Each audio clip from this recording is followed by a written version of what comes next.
ایک کمال کا میں آپ کو واقعہ سناتا ہوں. حضرت موسیٰ علیہ نبینا علیہ الصلوۃ والسلام کے دور کا واقعہ ہے. اللہ کریم نے آپ کو حکم دیا کہ اے موسیٰ فلاں علاقے میں جاؤ, میرے ایک ولی کا انتقال ہو گیا ہے, تو اس کا جا کر نماز جنازہ ادا کرو, غسل کفن کا انتظام کرو. آپ ادھر گئے, آپ نے جب غسل کفن کے لیے کوشش کی تو لوگ کہنے لگے آپ کدھر آ گئے, یہ تو بڑا گناہ گار, بڑا بدکار اور زمانے کا بیکار شخص ہے, آپ اس کا جنازہ پڑھنے آئے ہیں. بہرحال آپ نے وہ سارا کچھ کر دیا. پھر اللہ سے کہا کہ یا اللہ بندے تو یہ کہہ رہے ہیں تیرا نافرمان تھا, گناہ گار تھا, اور تو فرماتا ہے تیرا ولی. اللہ نے فرمایا موسیٰ بات یہ بندے بات تو صحیح کر رہے ہیں, یہ جو کہہ رہے ہیں نا یہ سب ٹھیک کہہ رہے ہیں, مگر بات یہ ہے کہ اس بندے نے مرنے سے پہلے جب اس کی وفات کا وقت قریب آیا نا تو 5 کلمات کے ذریعے اس نے مجھے پکارا.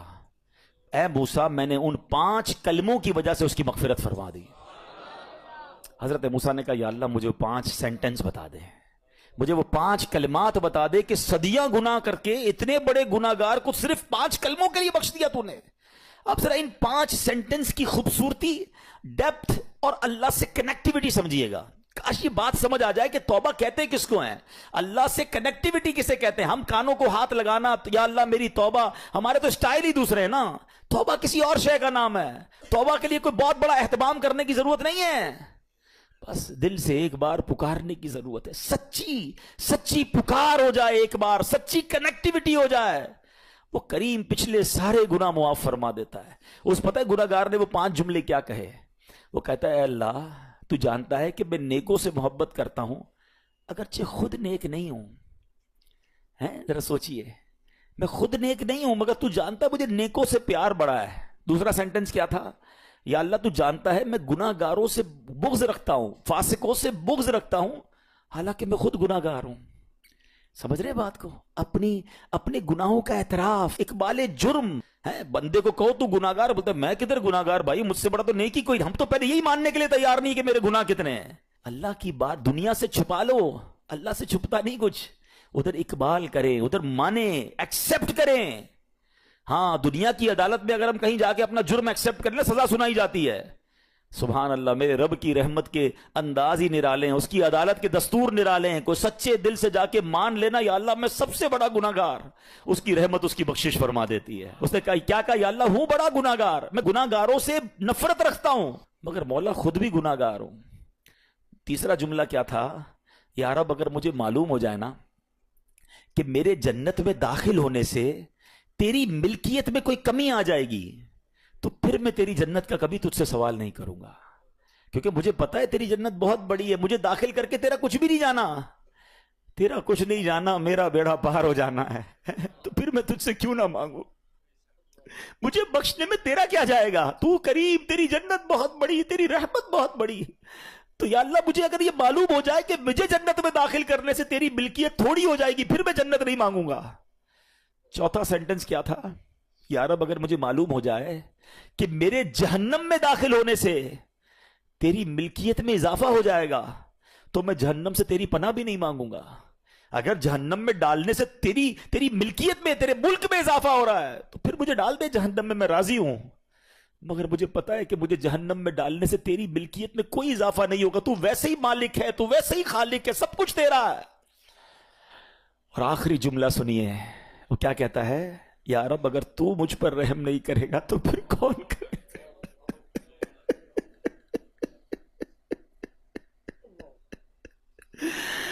اگر اللہ رحم نہیں کرے گا تو کون کرے گا. آج اس کی رحم کی بھیک لینے تو آئے ہیں, آج اس کے کرم کی خیرات لینے تو آئے. ہم مانتے ہیں یا اللہ, ہم سب ایکسپٹ کرتے ہیں, ہم نے بہت گناہ کیے, ہم نے بہت خطائیں کی, لوگوں سے ڈر لگتا رہا کہ کوئی دیکھ نہ لے, مالک معلوم تھا تو دیکھ رہا ہے, پھر بھی ہم نے گناہ کیے. دروازے بند کر کے گناہ کیے, لائٹ آف کر کے گناہ کیے, علاقے تبدیل کر کے گناہ کیے. ہم سب مانتے ہیں مولا, مگر یہ پتا ہے ہمیں بخش دے گا تو تیری رحمت میں کمی نہیں آئے گی, تیرا جائے گا کچھ نہیں.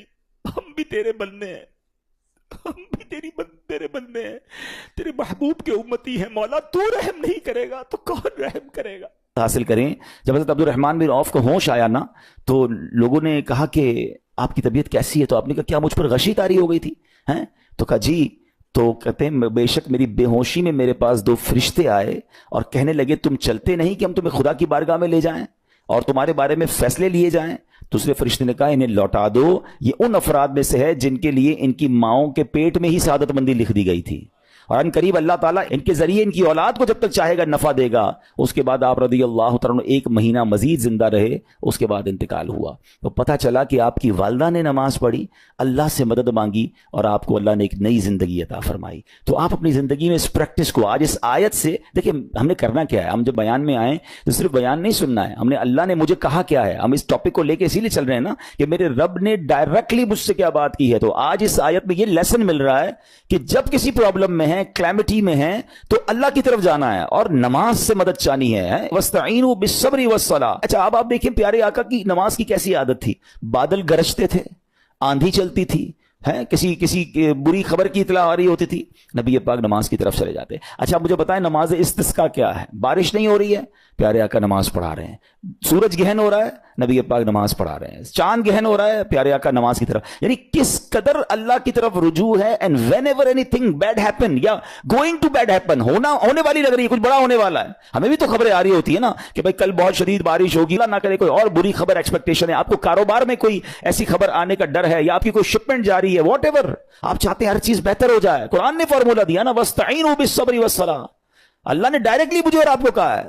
تو from now on words make your practice کہ میں نے انشاءاللہ نماز سے مدد لینی, اور آپ اپنی آنکھوں سے دیکھیں اور آپ اللہ سے عرض بھی کریں کہ اللہ تو نہیں قرآن میں کہا ہے مدد لے, میں نے کھڑا ہو گیا نماز کے لیے. تو نماز سے آپ نے مدد لینی ہے. اچھا اب اس کے بعد آیت کا جو سیکنڈ پارٹ ہے کہ صبر سے بھی مدد لینی ہے, اور آگے کیا فرمایا, ان اللہ مع الصابرین, اللہ صابروں کے ساتھ ہے. سبحان اللہ. اس کا مطلب یہ ہوا کہ اللہ تعالیٰ اپنے علم و قدرت کے ساتھ ویسے تو ہر کسی کے ساتھ ہے, لیکن یہاں صبر کرنے والوں کا خاص ذکر اس لیے ہوا تاکہ انہیں معلوم ہو جائے کہ اللہ تعالیٰ ان کی مشکلات کو دور فرما دے گا. مگر کرنا کیا ہے؟ صبر کرنا ہے. اچھا اب صبر کے بارے میں 2 باتیں بڑی اہم ہیں کہ صبر نارملی ہم جب بھی صبر کے بارے میں سنتے ہیں تو صبر ہم کہتے ہیں یار تکلیف آئی ہے صبر کرو, یقیناً یہ بھی صبر ہے, مگر صبر کی ایک اور قسم بھی ہے جو اس سے بھی سپیریئر ہے, جو اس سے بھی افضل ہے, اور وہ کیا ہے؟ گناہ کے لیے دل چاہے, حرام کے لیے دل چاہے, نفسانی خواہشات برا کام کروانا چاہ رہی ہیں, اور بندہ اس پر صبر کرے.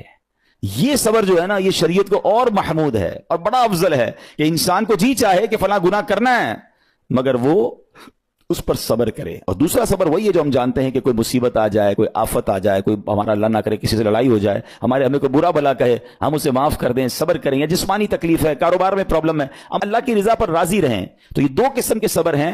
اور جب کوئی بندہ صبر کرتا ہے نا تو قرآن و حدیث اور بزرگان دین کے اقوال سے میں اب اس کو اس کے 10 فائدے بتانا چاہتا ہوں. میں کہتا جاؤں گا, آپ اللہ کے ذکر کی نیت سے سبحان اللہ بھی کہتے رہیں, جنت میں درخت بھی لگاتے رہیں. ٹھیک ہے. اللہ تعالیٰ صبر کرنے والوں کے ساتھ ہے. صبر کرنے والے کو اس کے عمل سے اچھا اجر ملے گا, صبر کرنے والے کو بے حساب اجر ملے گا, صبر کرنے والوں کی جزا دیکھ کر قیامت کے لوگ حسرت کریں گے. صبر کرنے والے رب کریم کی طرف سے درود و ہدایت اور رحمت پاتے ہیں. صبر کرنے والے اللہ کو محبوب ہیں. صبر آدھا ایمان ہے.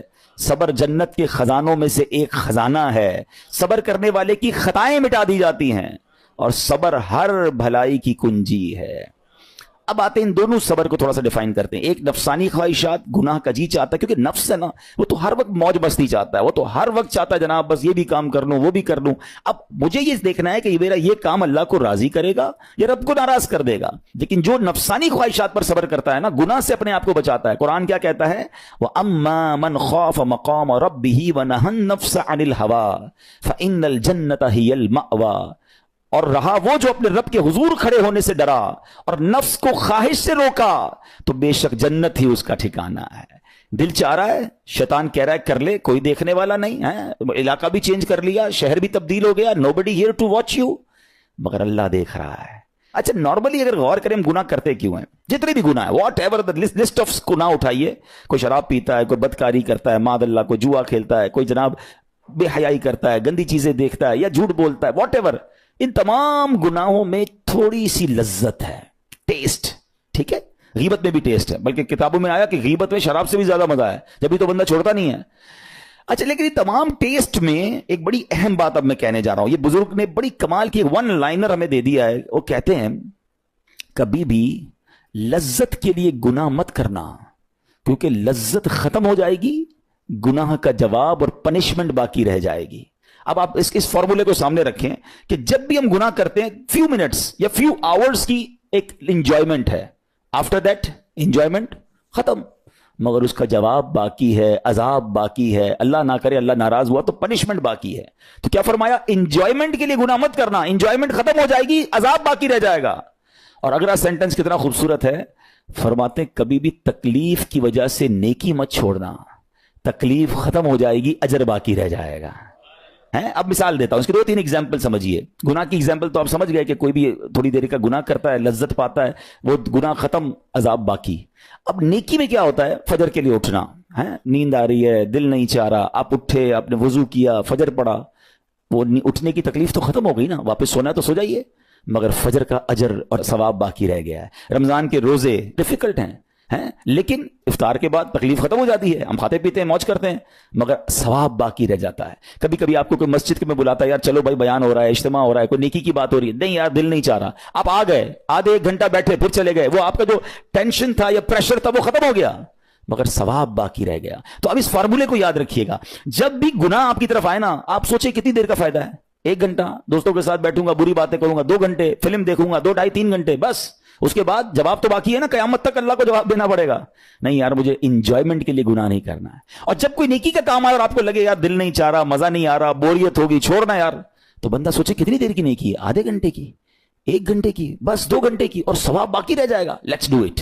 اگر یہ بات سمجھ آ گئی نا آپ کو, تو انشاءاللہ دیکھیے گا گناہ سے بچنا اور نیکیاں کرنا آسان ہو جائے گا. تو اب کیا فرمایا قرآن نے کہ جس نے اپنے نفس کو روکا, کیا خوبصورت آیت ہے, وَأَمَّا مَنْ خَافَ مَقَامَ رَبِّهِ وَنَهَى النَّفْسَ عَنِ الْهَوَىٰ, اور رہا وہ جو اپنے رب کے حضور کھڑے ہونے سے ڈرا اور نفس کو خواہش سے روکا, تو بے شک جنت ہی اس کا ٹھکانہ ہے. اور ایک اور جگہ کمال سے فرمایا, وَلِمَنْ خَافَ مَقَامَ رَبِّهِ جَنَّتَانِ, مبارک ہو ان کو جو اللہ سے ڈرتے ہیں نا, صبر کرتے ہیں, گناہ نہیں کرتے, رک جاتے ہیں. قرآن کہتا ہے جو اپنے رب کے حضور کھڑے ہونے سے ڈرے اس کے لیے 2 جنتیں ہیں, 1 نہیں 2 جنتیں ہیں. سورہ رحمان کی آیت ہے. تو پتا چلا کہ نفس کو روکنا یہ آسان بھی نہیں ہے, ہاں دل بہت چاہتا ہے, مگر یہ صبر جو ہے نا, ان اللہ مع الصابرین کا جو معراج ہے, جو ٹاپ آف دا لسٹ صبر ہے, وہ یہ صبر ہے. اچھا اب آتے ہیں ایک اور صبر کی صورت, کہ اب آپ کو کسی نے غصہ دلا دیا, برا بھلا کہا, یا آپ کے مزاج کے خلاف بات ہو گئی, اب آپ نے روکنا ہے اپنے آپ کو. اب غصے کا اظہار نہیں کرنا, لڑائی نہیں کرنی, گالی کا جواب گالی, اینٹ کا جواب پتھر, انگریزی کا مقولہ ہے نا ٹٹ فور ٹیٹ, جیسے کو تیسا نہیں, یہ ہماری شریعت ہمیں نہیں سکھاتی. اچھا آج کل کسی کو کہو نا یار آپ کیوں یار لڑائی کر رہے ہیں, بھائی میں جواب نہ دوں تو لوگ سمجھیں گے کمزور آدمی ہوں, مجھے اپنا روب بھی تو رکھنا ہے, میں بھی تو پتا چلے کون ہوں, اپنا بتاؤں تو صحیح کون ہوں. سچی بات پتہ ہے کیا ہے, جو ٹٹ فور ٹیٹ کرتا ہے, گالی کا جواب گالی سے دیتا ہے نا, وہ واقعی بتا دیتا ہے وہ کون ہے, وہ اپنا تعارف کروا رہا ہوتا ہے کہ یہ بھی ایسا ہے, میں بھی ویسا ہی ہوں. او بھائی. اچھا پھر ایک اور عجیب جملہ بڑا مشہور ہے آج کل, جناب ہم شریف کے ساتھ شریف ہیں, ہم بدماش کے ساتھ بدماش ہیں. مجھے آج تک سمجھ نہیں آئی یہ کون سا بٹن لگا ہوا ہے آپ کے اندر کہ شریف کے ساتھ آپ شریف ہو جاتے ہیں, بدماش آتا تو آپ بھی بدماش ہو جاتے ہیں. جناب والا, شریف آدمی شریف کے ساتھ بھی شریف ہوتا ہے, بدماش کے ساتھ بھی شریف ہوتا ہے. جب بھی تو وہ غلط آدمی اچھا ہوگا نا. نبی پاک علیہ الصلوۃ والسلام نے گالیاں سن کر دعائیں دی ہیں, پتھر برسانے والوں کو بھی دعائیں دی ہیں, مگر ہم تو تیار ہی رہتے ہیں یار میں بتاؤں گا اس کو میں کون ہوں, 1 گالی دی ہے میں اس کے ساتھ پشتوں کو گالیاں دوں گا. تو پھر آپ بھی ویسے ہی ہو گئے نا جناب. حدیث پاک کیا ہے, ہو از مور اسٹرانگر, ہو از مور پاورفل. اللہ کے حبیب علیہ الصلوۃ والسلام فرماتے ہیں کہ بہادر وہ نہیں, یہ بخاری شریف کی حدیث ہے, بہادر وہ نہیں جو پہلوان اور دوسرے کو پچھاڑ دے, بلکہ بہادر وہ ہے جو غصے کے وقت اپنے آپ کو قابو میں رکھے. اصل بہادری یہ ہے. تو اگر آپ نے واقعی صبر سے مدد لینی ہے, ان اللہ مع الصابرین کا مجدہ لینا ہے, تو بدلے نہیں لینا ہے, معاف کرنا ہے. ذرا مل کر میرے ساتھ شب قدر کی دعا دہرائیے گا, اللہم انک عفو کریم تحب العفو فاعف عنی, اللہم انک عفو کریم تحب العفو فاعف عنی, اللہم انک عفو کریم تحب العفو فاعف عنی. واٹ از دا میننگ, اس دعا کا معنی کیا ہے؟ اللہم انک عفو, اے اللہ تو معاف کرنے والا ہے, تحب العفو, معافی کو پسند کرتا ہے, فاعف عنی, اللہ مجھے بھی معاف کر دے. ہم کیا کہہ رہے ہیں اللہ سے, اللہ مجھے معاف کر دے اور میرے سارے اگلے پچھلے گناہ معاف کر دے. مگر دیر از اے کوسچن, آپ نے معاف کر دیا سب کو؟ بندہ کہتا نہیں میں تو انتظار میں بیٹھا ہوں, میں تو موقع کی تلاش میں, بس موقع ملے پھر بتاؤں گا میں کون ہوں. ہاتھ میں آ نہیں رہا بندہ, ٹرائی کر رہا ہوں کسی جگہ آ جائے, بس کوئی اس کے پیسے ویسے آ جائیں, کوئی اس کا معاملہ میرے پاس آ جائے, بس پھر دیکھو کیا کرتا ہوں. بیٹھے اس انتظار میں بیٹھے بہت سارے لوگ, کمال ہے یار. یعنی دشمنیاں پالی ہوئی ہیں, رشتہ داریاں کاٹی ہوئی ہیں, دوستوں کے پاس جا نہیں رہے ہیں, میاں بیوی میں لڑائی ہے, ایک سوری کے لیے بیوی گھر بیٹھی ہے, وہ کہتی شوہر سوری کہہ دے تو میں آ جاؤں گی, شوہر کہتا ہے بیوی معافی مانگ لے تو میں لے آؤں گا. ارے بھائی کوئی بھی آگے بڑھ کے معافی کر لو بھائی, اللہ سے معافیاں مانگ رہے ہو, بندوں کو معاف کرنے کے لیے کوئی تیار نہیں ہے. مجھے خود بتائے نا یہ کیسی دعا ہے کہ اے اللہ تو مجھے معاف کر دے, میں نے کسی کو معاف نہیں کرنا. یہ بنتی ہے دعا؟ اللہ سے پتہ ہے کیا کہیں, اے اللہ میں نے بندہ ہو کر تیرے سارے بندوں کو معاف کر دیا ہے, تو سب سے بڑا معاف کرنے والا ہے نا, اللہ تو بھی مجھے معاف کر دے. Look at the way to talk, یہ مزہ ہے نا بات کرنے کا, پھر دعا کرنے کا لطف بھی آئے گا آپ کو. تو دشمنیاں نہ رکھیں, غصے پر قابو پائیں, معاف کریں. ایک حدیث سن لیجئے, لرزا دیتی ہے, ڈرا دیتی ہے. اللہ کے نبی علیہ الصلوۃ والسلام فرماتے ہیں جو رحم نہیں کرتا اس پر رحم نہیں کیا جاتا. حدیث کا خلاصہ ہے. اور جو معاف نہیں کرتا اسے معاف نہیں کیا جاتا. اب بتائیے, ہم معاف کرتے ہیں, ہم رحم کرتے ہیں, ہم کہتے ہیں اللہ ہم پر رحم کرے, ہم کسی پر رحم نہ کریں. نہیں ہوگا رحم, پہلے اپنے اندر تو لائیے یہ باتیں. اب ایک آیت سنیے گا اس کے تحت ایک واقعہ, اور پھر میں بیان کو کنکلوڈ کرتا ہوں. اللہ کریم ارشاد فرماتا ہے الذین ينفقون فی السراء والضراء والکاظمین الغیظ والعافین عن الناس واللہ یحب المحسنین. قرآن میں رب فرماتا ہے وہ جو خوشحالی اور تنگ دستی میں اللہ کی راہ میں خرچ کرتے ہیں. یہ بڑی خوبصورت بات ہے, یہ غریب اسلامی بھائیوں کے لیے بھی مدنی پھول ہے. امیر تو خرچ کرتا ہے نارملی, غریب خرچ نہیں کرتا اللہ کی راہ میں. ہمارے قبلہ مفتی قاسم صاحب نے تفسیر قرآن صراط الجنان میں ایک بڑی پیاری بات لکھی. آپ کہتے ہیں پوری دنیا کے امیروں کا سروے کر لینا, ان کی جو پیسے بڑھنے کی ایک وجہ یہ بھی ہوتی ہے کہ وہ کہیں نہ کہیں چیریٹی کر رہے ہوتے ہیں, مدد کر رہے ہوتے ہیں. وہ مدد اور وہ نیکی ان کے پیسے بڑھا رہی ہوتی ہے. اور پوری دنیا کے غریبوں کا سروے کریں تو ان میں سے بڑی تعداد وہ جو خرچ ہی نہیں کرتی اللہ کی راہ میں. کہتے ہیں ہم کیا خرچ کریں, ہم تو غریب ہیں, ہم پر لوگ خرچ کریں. میں آپ کو فارمولہ دے رہا ہوں اور یہ قرآن سے دے رہا ہوں. جو تنگی میں بھی اللہ کی راہ میں خرچ کرتے ہیں, جو خوشحالی میں بھی خرچ کرتے ہیں. آپ تنگی میں آپ روپیہ خرچ کریں, یہ نہیں کہتے آپ 10,000 روپے خرچ کریں, جتنی آپ کی حیثیت. یہ کاروبار ہے, آپ 1 روپیہ دیں گے اور آئے گا, آپ 10 روپے دیں گے اور آپ کسی نہ کسی نیکی کے کام میں خرچ کرتے رہیں, آپ غربت سے باہر آ جائیں گے.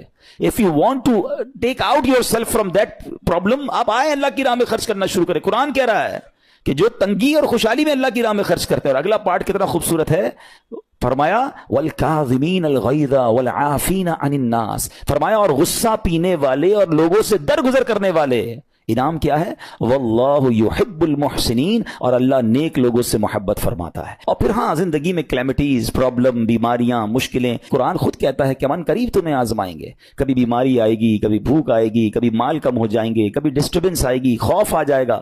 تو بی ریڈی فار دیٹ, صبر کرنا ہے, کیونکہ اللہ نے فرمایا وبشر الصابرین, صبر کرنے والوں کے لیے خوشخبری ہے. تو اللہ کرے کہ یہ بات ہمیں سمجھ آ جائے اور ہم اس آیت پر عمل کرنے والے بن جائیں تو زندگی بڑی آسان ہو جائے گی. یہاں ایک میں عقیدے کی بات بھی کلیریفائی کر دوں. کچھ لوگوں کو بعض اوقات کنفیوژن ہوتی ہے یا لوگ کنفیوژن کریٹ کرتے ہیں. مجھے ایک بات بتائیے گا کہ اللہ کیا کہہ رہا ہے, وَاسْتَعِينُوا بِالصَّبْرِ وَالصَّلَاةِ, اے ایمان والو صبر سے اور نماز سے مدد چاہو. کیا صبر اور نماز خدا ہیں؟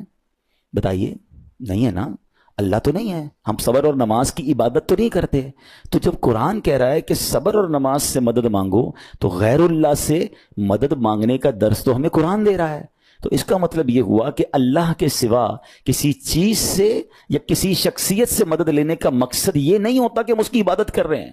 اگر آج کے دور میں کوئی اللہ کے نبی سے کہتا ہے کہ یا رسول اللہ انظر حالنا, یا بھر دو جولی میری یا رسول اللہ, تو یہاں کوئی شرک کی بات نہیں ہے. کیوں کہ یہاں یہ نیت نہیں ہے کہ ہم ان کو خدا مان رہے ہیں, یا یہ بھی نیت نہیں ہے. ایک بات, ایک عقیدہ کلیئر کر دیتا ہوں. پوری دنیا میں عاشقان رسول کا یہی عقیدہ ہے کہ کوئی نبی, کوئی صحابی, کوئی ولی اپنی طرف سے کسی کو کچھ نہیں دے سکتا. وہ سب رب کے محتاج ہیں, اللہ کسی کا محتاج نہیں ہے. جو اللہ کا ہے وہ اس کا اپنا ہے. ہاں اللہ نے اپنے مخصوص بندوں کو کچھ عطائیں کی ہوئی ہیں, کچھ پاورز دیے ہوئے ہیں, وہ اللہ کی عطا سے اگر کسی کو تقسیم کرتے ہیں تو اس میں کوئی پرابلم نہیں ہے. قرآن کہہ رہا ہے اے ایمان والو صبر اور نماز سے مدد چاہو. یہاں ایک اور بات سمجھنی ہے, دنیاوی طور پہ بھی کیا ہوتا ہے کہ آپ کسی باس ہوتا ہے اپنے کسی مینیجر کو پاور آف اٹارنی دے دیتا ہے کہ یہ تمہارے پاس اس پراپرٹی کا پاور ہے, تمہارے پاس فلاں چیز کا پاور ہے. وہ اس پاور کے بہاف پر وہ کام کر دیتا ہے, مگر کوئی یہ نہیں کہتا کہ he is the owner. Actually he have attorney, he have power of attorney.